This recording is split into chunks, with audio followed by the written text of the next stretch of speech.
Welcome back to the conclusion of the story entitled The Strange Case of Darren Burton. If you haven't listened to the first episode of this story, you will be lost. So I challenge you to go back and get yourself caught up. Otherwise, I ask that you sit back, turn on a light, and prepare yourself, because the conclusion to this story is deadly and wild.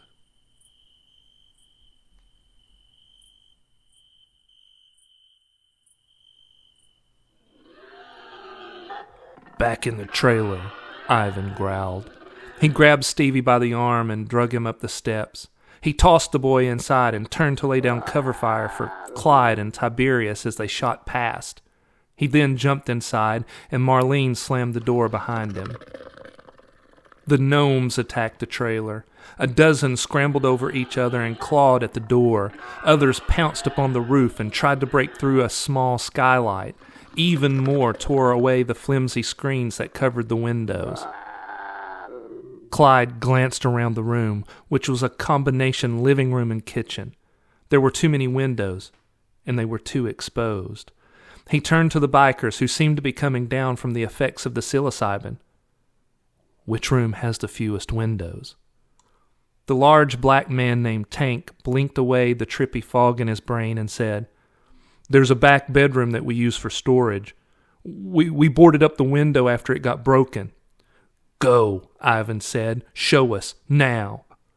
Tank was getting clearer by the second. He nodded and shot off down a short hallway. The others followed. They heard glass shatter as the gnomes smashed through the living room windows. The trailer was one of the few double-wides in the park, which meant that the rooms would be a little bigger than a single-wide, but Ivan worried that the back bedroom would be too small for 10 people. There was a bathroom to their right. Gnomes were waiting in that room, and when the group passed by, the gnomes shot through the doorway and pounced on Ginger. The space was too confined to fire a shot, so Clyde raised his kukri and chopped at the beasts. Ginger screamed as a gnome bit into her face, tearing away her nose. Ivan used the butt of his shotgun to knock the gnome off of her. 2 other gnomes climbed up her legs and used their sharp claws to rip into her stomach. Ginger fell to the floor, gasping her last breath as the gnomes began chewing on her head, the bloody tentacles dangling from their chins, writhing in ecstasy. "Move! Move! Move!" Tiberius yelled, pushing Tank and the other 2 bikers, one a skinny man named Fat Boy, and another a stump of a man named Weasel, into the back bedroom. Tank refused to go into the bedroom. He was now full-on sober, and his face was a mask of rage. He pushed past Tiberius toward Ginger. Darren was bringing up the rear. He grabbed Tank by the arm, trying to stop him, but Tank yanked free and grabbed one of the gnomes gnawing on Ginger's brain. The gnome sunk its teeth into Tank's forearm. Tank yelled out in pain and let loose a string of curse words. He used his free hand to snatch the .40 caliber Glock he kept at his hip at all times. He put the muzzle against the gnome's head. Darren saw what Tank was about to do, and knowing the danger of firing the gun in such a confined space in this chaos, he yelled, "Don't!" Tank was too enraged and in too much pain to care. He pulled the trigger. Gore splattered the wall, and the gnome fell to the floor. After tearing a hole in the gnome, the bullet buzzed like an angry hornet past Darren's ear and thudded into the wall. Darren stepped over Ginger's body and shoved Tank toward the bedroom. One of the gnomes chewing on Ginger's exposed brain turned toward Tank. Its face was covered in blood and drool and bits of gray matter. It hissed and jumped on Tank's back. 2 of the tentacles dangling from its chin snaked themselves into Tank's long hair. The other 2 tentacles wrapped around his throat and squeezed. It sunk its needle-sharp fangs into the back of his skull. Tank screamed, reached behind his head, and tried to grab the little beast. The gnome growled and pulled its head back and spat a hairy chunk of skull to the floor. It shoved its face into Tank's exposed brain and began to chew. Tank dropped to his knees, as good as dead. He tried to speak, but the words came out in a nonsensical stream due to his damaged brain. Darren kicked a gnome that grabbed at his leg, sending it flying. He looked into the bathroom and saw a half-dozen of the gnomes crawling through the broken window. Darren knew that the rest of the group wouldn't make it to the bedroom if he didn't do something. He also realized that firing into the bedroom would not endanger anyone in the hallway, so he raised his shotgun and fired off 3 thunderous shots. His ears rang. Gnomes exploded, covering the bathroom in crimson chunks. "Come on!" Ivan yelled as he shoved the last of the group into the bedroom. Darren fired off another shot for good measure. He jumped over Ginger and the gnomes that were eating her brain and ran full on toward the bedroom. Ivan was holding the door open. Darren shot through and he slammed it shut. They heard the horde of gnomes as they poured through the bathroom and into the hallway. They slammed against the bedroom door, but Ivan had already locked it, and Tiberius moved heavy boxes in front of it. Darren leaned against the wall to catch his breath. He took in the scene. There were now 8 of them left, crowded into the small bedroom. Everyone seemed to be in control of themselves except for Fat Boy and Weasel. They stood with eyes wide and glassy from shock, their faces pale, and they were both shaking. The gnomes raged against the door. "It won't hold for long," Ivan said. He looked at Clyde. "You seem to be the expert on these things. How do we get out of this?" Clyde looked grave. He pushed his John Lennon-style glasses up on his nose. "I've never seen this many together in the 50 years I've been fighting them. A nest usually consists of no more than 20. They hunt in groups of 4. There were easily 50 or more of them out there. And that monkey, what's up with that?" "He calls himself Psycho Juju," Stevie said. He was being strong, but his voice quivered at the loss of his friend. We think he's possessed by a demon, and he hates me and Roy." He calls himself Psycho Juju," Stevie said.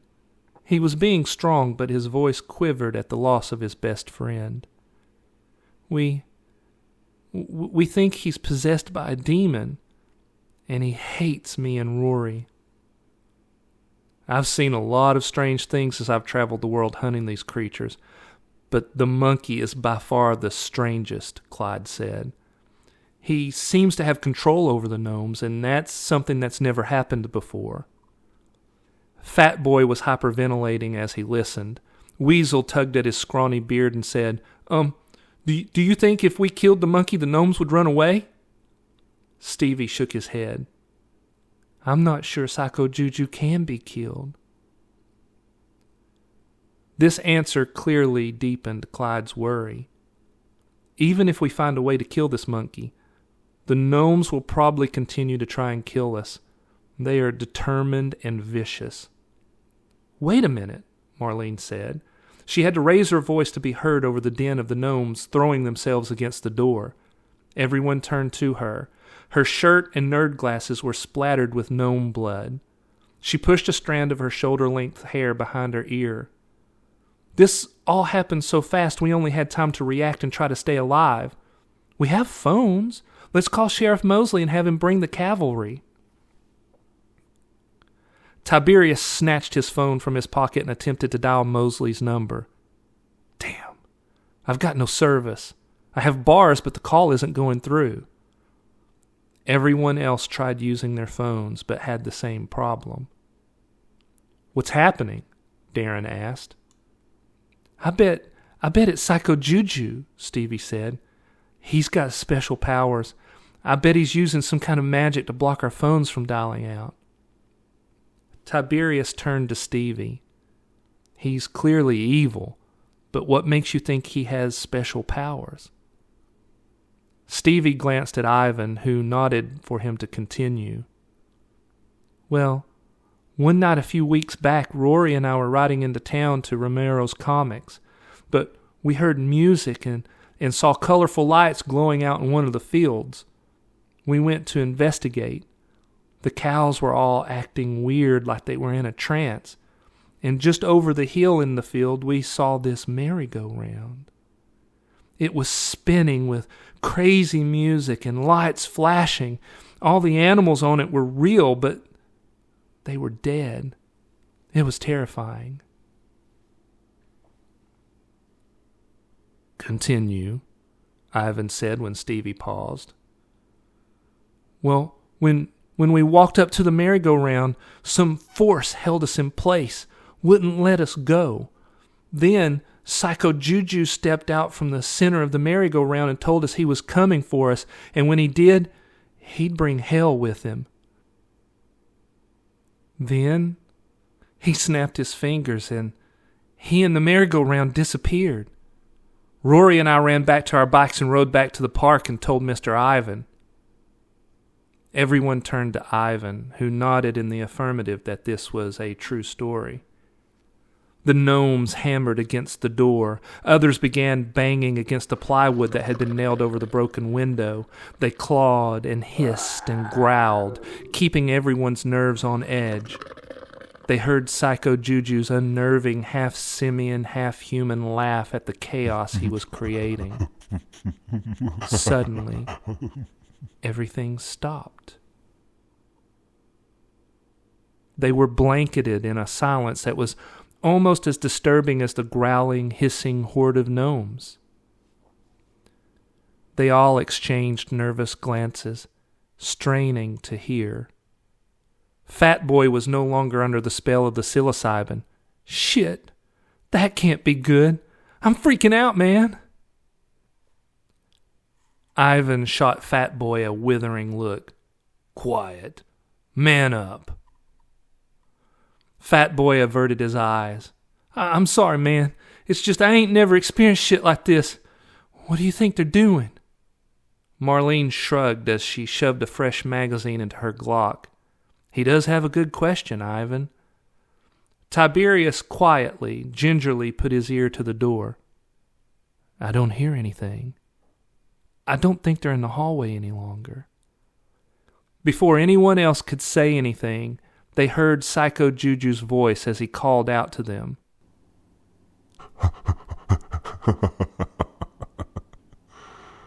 "I've called them off.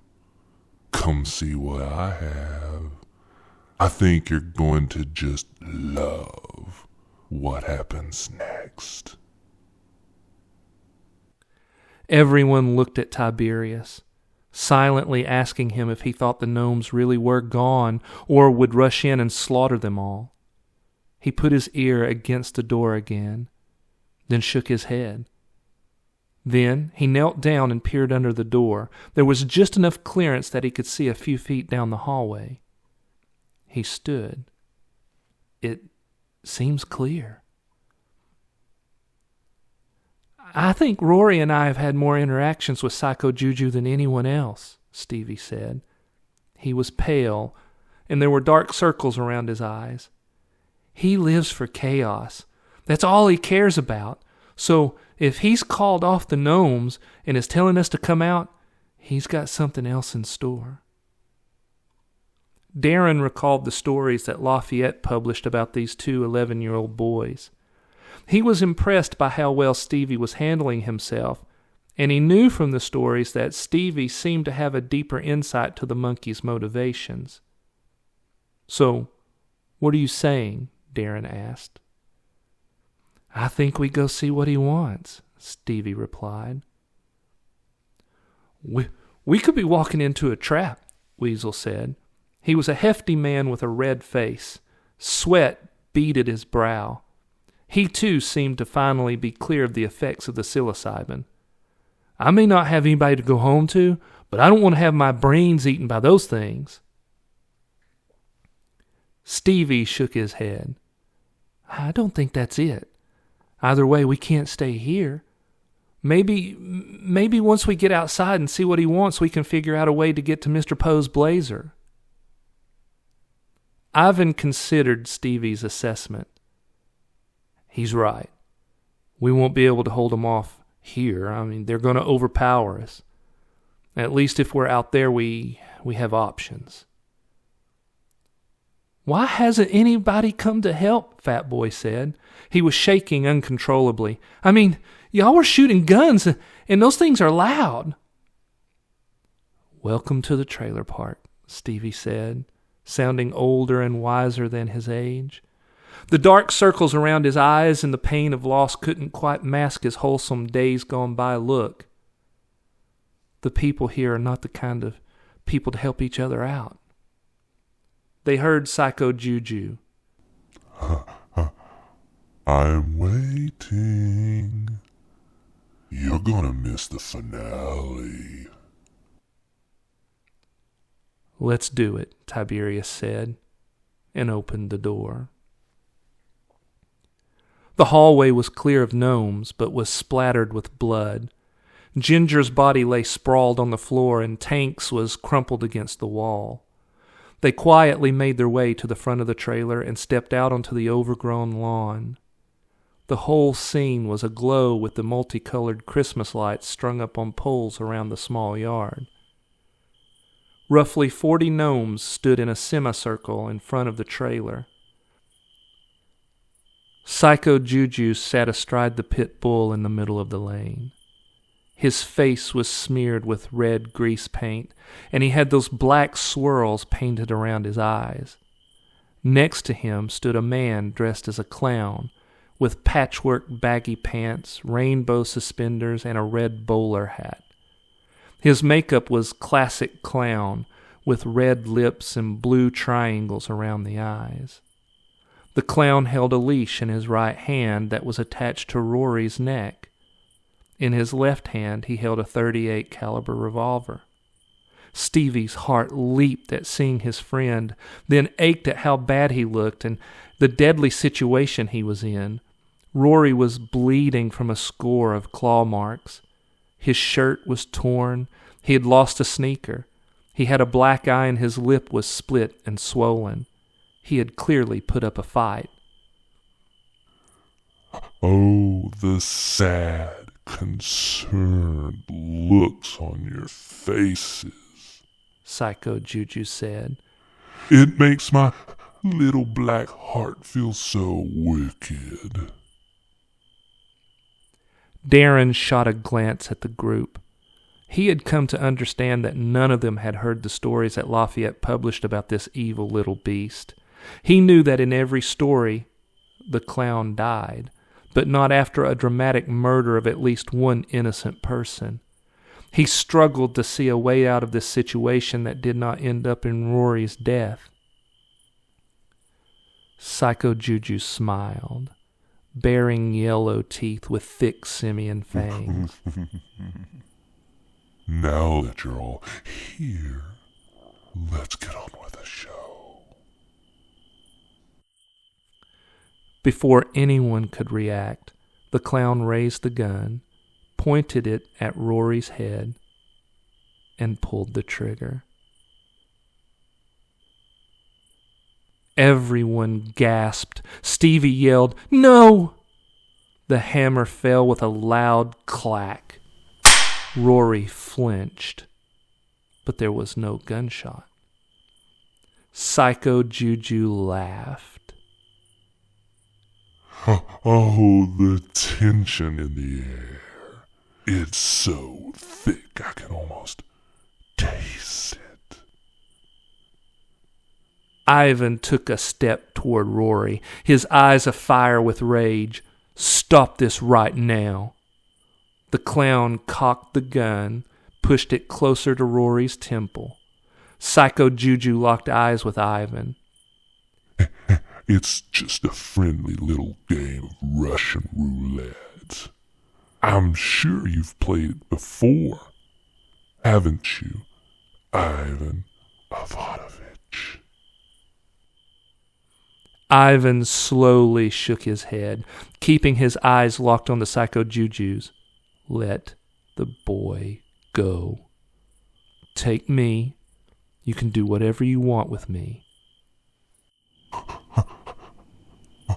What an interesting offer, Psycho Juju said. He broke eye contact with Ivan and looked up into the night sky, as if considering the offer. After a heartbeat, he looked back down at Ivan and said, "Pass." The clown pulled the trigger. The hammer clacked. Everyone flinched. Rory was shaking but not crying. "Stop it," Ivan said. "If you hurt this boy more than you already have, I will destroy you." Psycho Juju sneered. "You silly Russian. I can't be killed."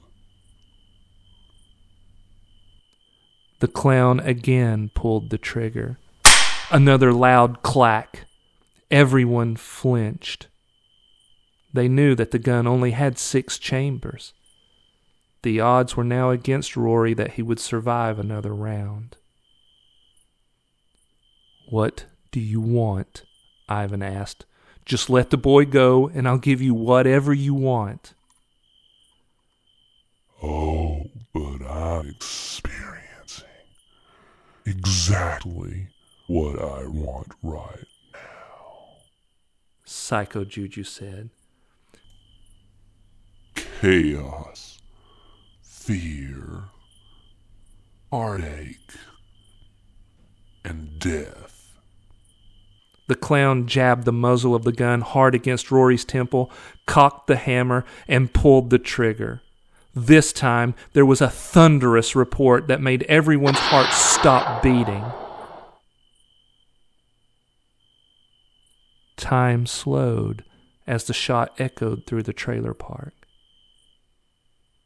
And Stevie and Ivan and Marlene and Tiberius struggled to make sense of what they had just witnessed. When the clown pulled the trigger, the hammer fell again onto another empty chamber, but his chest exploded. He was thrown backward and landed in a bloody heap onto the cracked pavement. Stevie was the first to understand. He turned to Darren, overwhelmed with gratitude. "Thank you." Darren ejected the spent shell from his shotgun and racked another into the chamber. He pointed it at Psycho Juju. Rory stood for a moment with wide eyes, free now that the clown had dropped the leash. When he realized that he had not been shot, he ran from Psycho Juju into the group. Ivan grabbed him and pulled him close to his side. Stevie put a comforting hand on his friend's shoulder. Marlene looked at the Glock in her hand. "I wonder why we didn't think of that."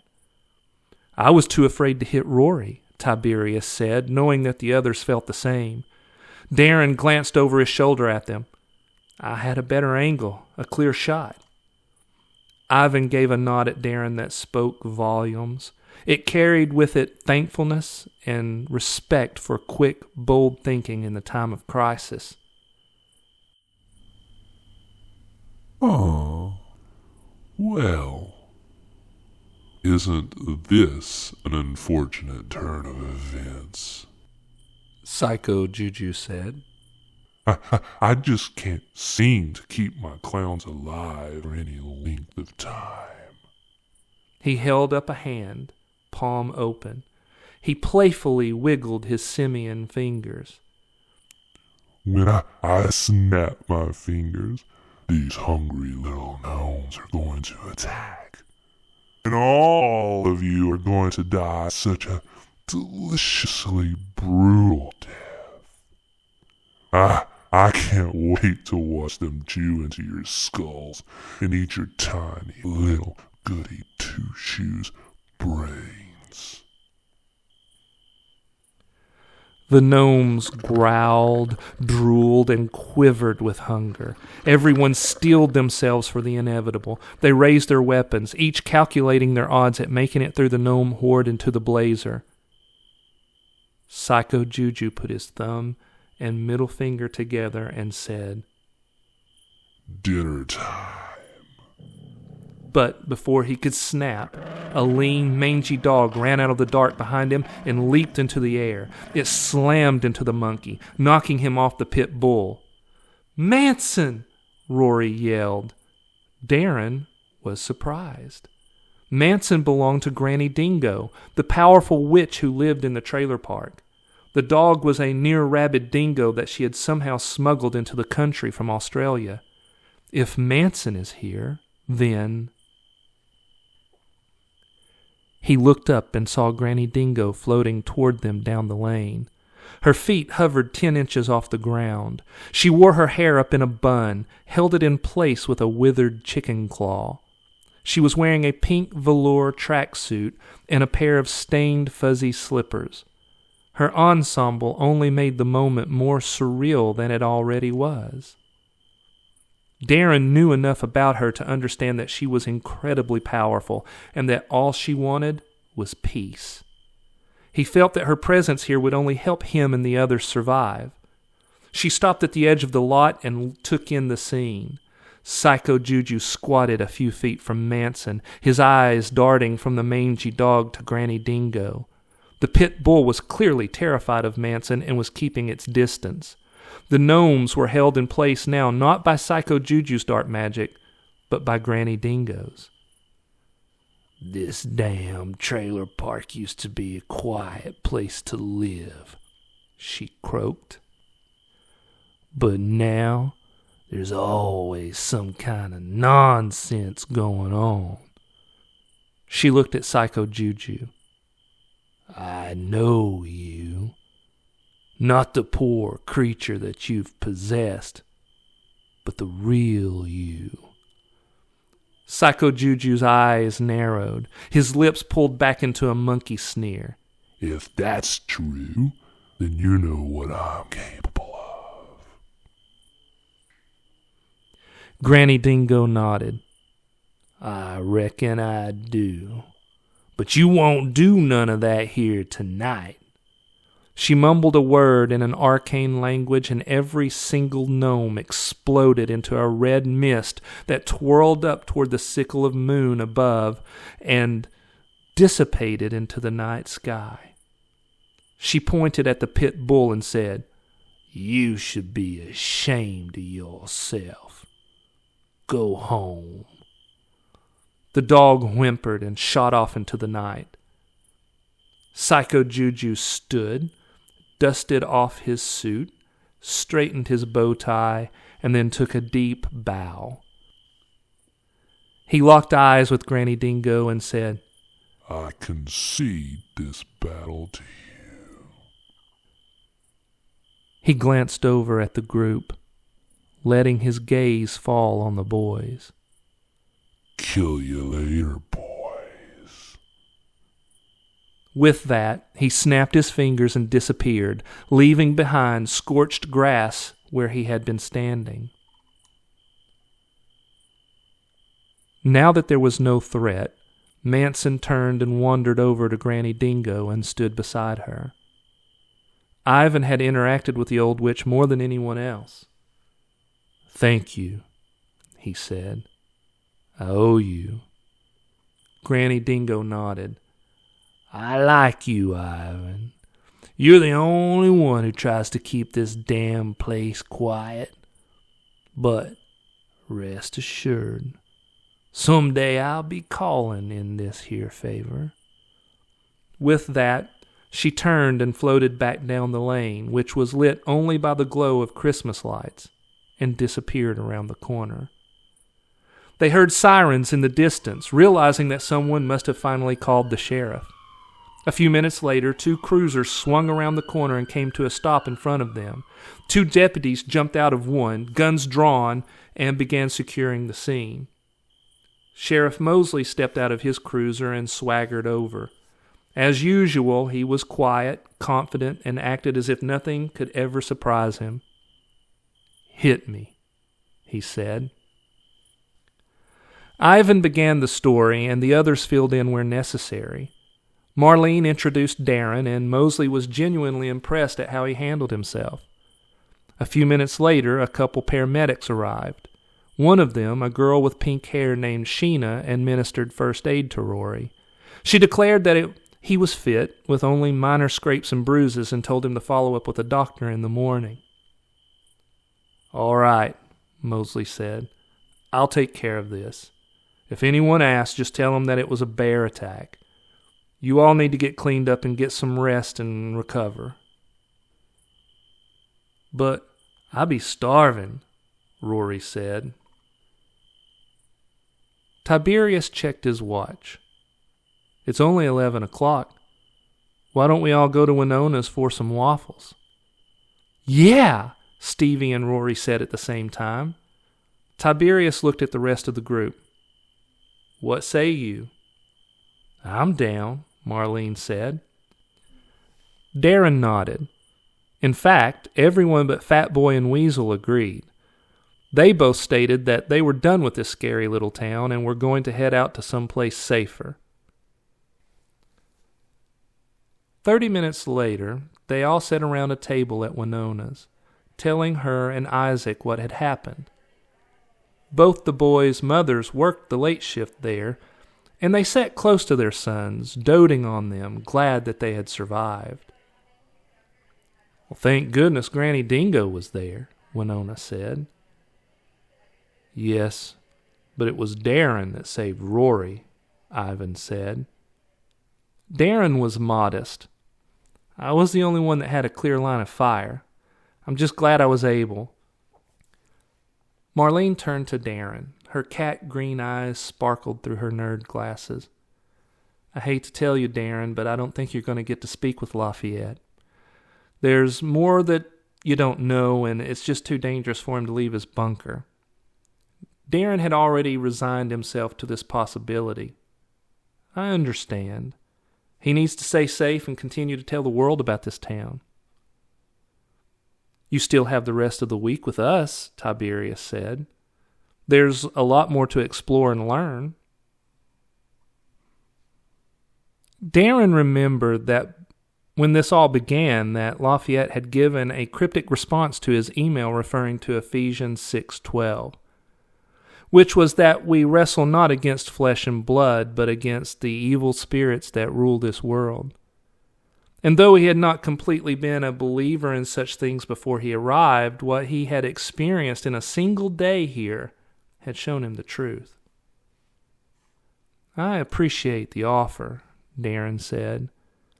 "But if I've learned anything tonight, it's that life is a gift and that evil wants to take it from us. I believe I'll head back home to Australia in the morning." Everyone understood. "You think you'll ever come back to visit?" Rory asked. "Oh, yes," Darren said. "Definitely, I will. It's just that I miss my boys. But rest assured, I'll be back." A waitress named Angel came and filled their drinks while the old hippie Clyde gave his story on how he became the Gnome Slayer. Then Winona and Isaac brought the waffles and regaled Darren with stories both wild and strange until the wee hours of the morning.